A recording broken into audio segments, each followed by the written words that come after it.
State Representative Kathy Schmaltz. Hi, 46, but close. It used to be 64. Yes, Yes. 46. Yeah, I know, it's hard to remember that. The weekend was busy. I know I just saw you at Big Brothers Big Sisters. Yes, that was great. Tony Hollow does a great job over there. It was a Halloween party, and did you juice? There you are. Yeah. See, you're not the only one that takes Oh, pictures, great, Bart. thanks. Yeah. Bart followed the candy apples. So yeah, we had a great time there. It was great. A lot of fun. After I started eating a candy apple, they disappeared. People felt like, oh, they can be eaten. People thought they were for display, but no. Well, maybe they were.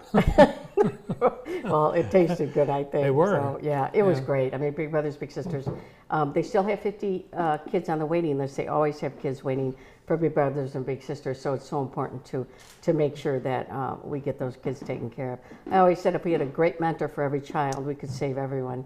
And I really, truly believe that. It was great. I was downtown the other day, and I ran into this young woman, and she said, I was one of your Fridays child. And Oh, my. when I was on the air, Yeah. I put little brothers and little girls and boys on the air looking for Big Brothers Big Sisters, and you'd call a number if you wanted to become one.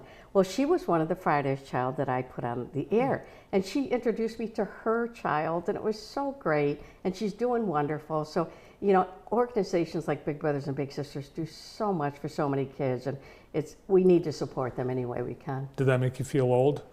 No, everything makes me feel old. What are you talking about? You starting this and in what, 25 years next year? That makes me feel old too. And of course, Craig O'Connor, who's coming on next, you know, he's been, WKHM for 40 years, and it's just like, wow, it's just amazing, amazing. He is a legend. Well, so things are kind of quiet in Lansing because everyone's out on the campaign trail, Right. but you've been making some news. One thing you're taking issue with I think there's some chatter in Lansing that the Opioid Commission might be dissolved, and that's the organization that is helping local government units spend the opioid lawsuit settlement money. Right. And it's over $1 billion. And to me, it's so important that you have people on the commission who actually work with people who are addicted and know what to do and where the money should go. And they're talking about dissolving that and having just a government task force decide where the money goes. And to me, that's wrong. First of all, we need transparency and accountability. But we want to make sure the money is used in the right way. And having experts on a commission telling you this is what works, this is what doesn't work, and where the money should go is so important. So it should not be dissolved at all. We've got money that is coming to Jackson, nearly $5 million between the city and the county, and less than, I think just about 180,000 of that has been spent. Yeah, that's what, I don't understand this, but many times in government departments, the money sits there. Like we have a whole bunch of literacy money sitting in the Department of Education. Why? It should be out there helping children learn to read. And the same with this. We have money sitting there. Well, let's get it out there and let's help people. Earlier this year when the governor introduced her state budget education funding, you were disappointed in the cuts. Right. I think safety was one area. Mental health and mental safety. health. Yeah, 300 million cut from the, I still can't believe they did that. Now, they did put a supplemental, 125 million is going back, but it's not even half of what was cut.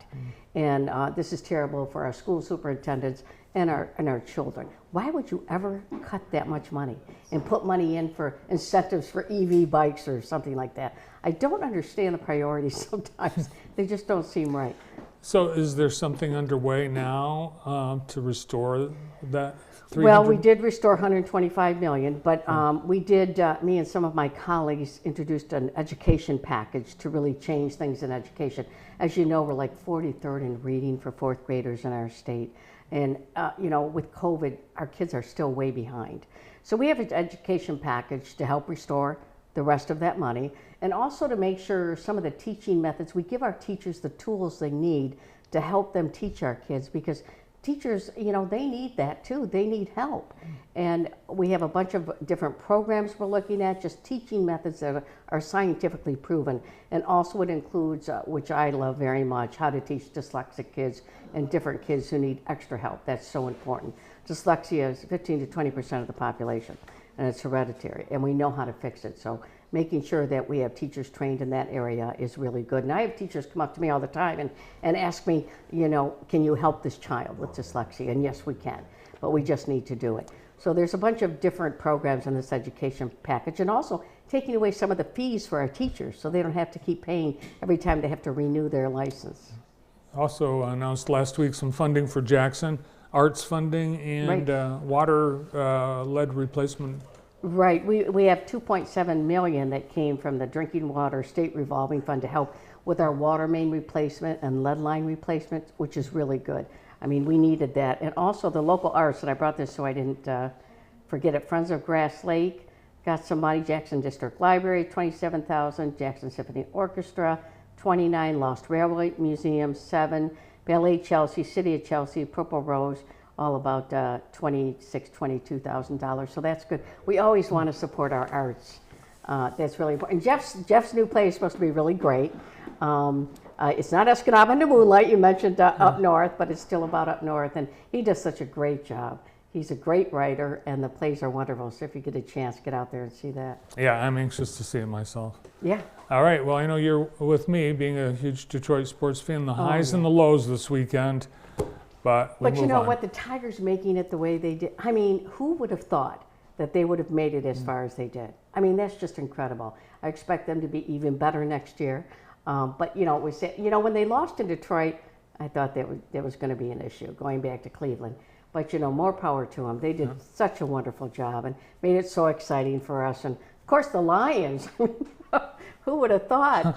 I mean, that was incredible. It's too bad, Hutchinson is out and broken shin bone. But hopefully, he's in shape. Hopefully, he can heal fast. He'll come back fast. Yeah.